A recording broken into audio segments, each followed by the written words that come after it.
Remember, man, that thou art dust, and into dust thou shalt return. Here we are at the beginning of another Lent. And what is Lent? Lent is a gift to us.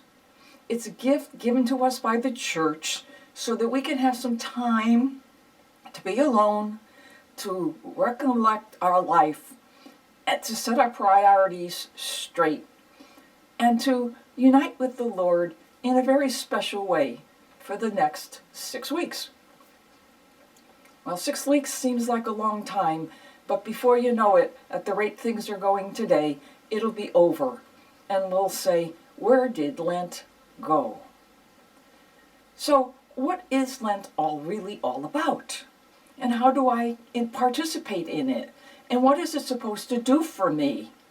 And how do I set about preparing for this great event that's going to occur 6 weeks from now, when we have the greatest event of creation, the greatest event of all time, when Jesus conquers death.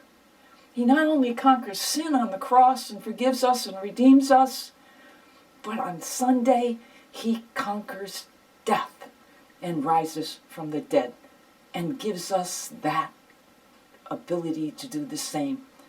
And this is what Lent is all leading up to. But we can't get to resurrection unless we go through the crucifixion. And we don't get to the crucifixion unless we follow the way. And so what is the way? Jesus said, I am the way, and I am the truth, and I am your life.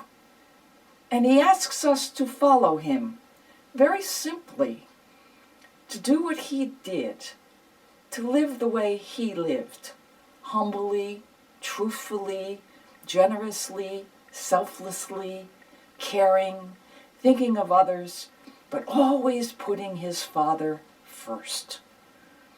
And that's what he's asking us to do in Lent.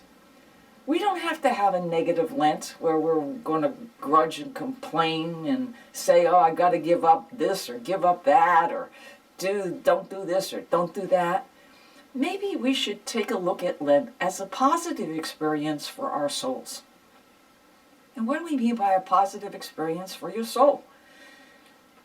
Having a positive experience is to do something good, not necessarily to negate, not necessarily to punish yourself, but to think of others, because that's what Jesus did. He spent his whole life long thinking of no one else but someone else.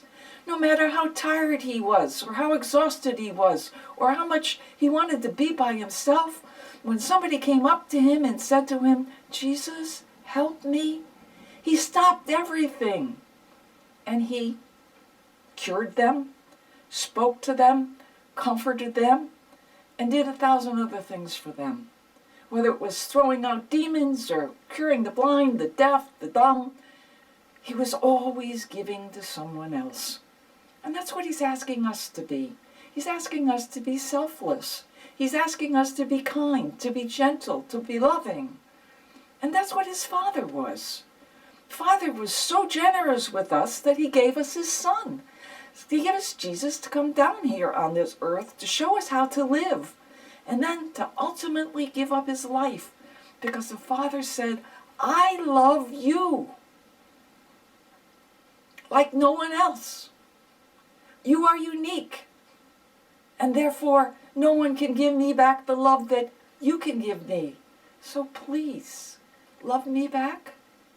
And during this 6 weeks of Lent, this is what we have the opportunity to do in a very special way. What we need to do is, if we haven't already done it and aren't doing it in our daily life, is to take some time out of our day. It doesn't have to be a lot, 5, 10, 15 minutes to get out of the hectic hustle bustle of your daily life, which so many times is just running around like in a mouse in a wheel. It's insanity for most cases. And when you get up in the morning and you think about what your day's going to be, and you go to bed at night and you say, what have I done? What purpose has my life been for today? And so if we take some time out of our day to look at what our life is like, We do an examination of our conscience. We see where we've flubbed up and where we've done good, and how many times we've just taken time out to just have a conversation with the God that loves you. Because that's all prayer is. Prayer is nothing but a conversation with the God who loves you.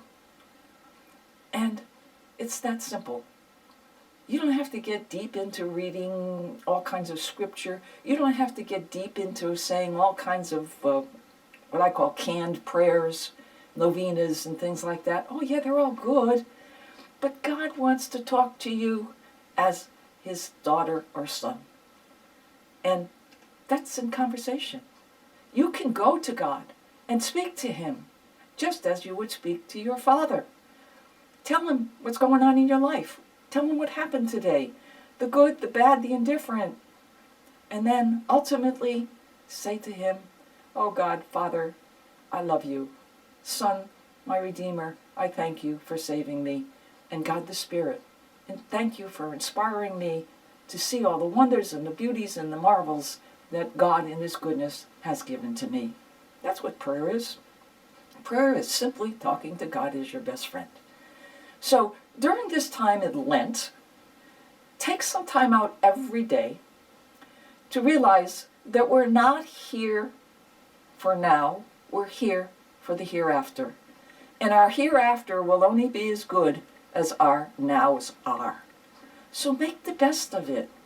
Use every single day to go a little bit further and a little bit further in your relationship with the God that loves you. And you do that by prayer. You do that by just being in his presence. And if you don't take time to do that, you're missing out. So, as we begin Lent on this Ash Wednesday, remember, man, that thou art dust, and into dust you will return.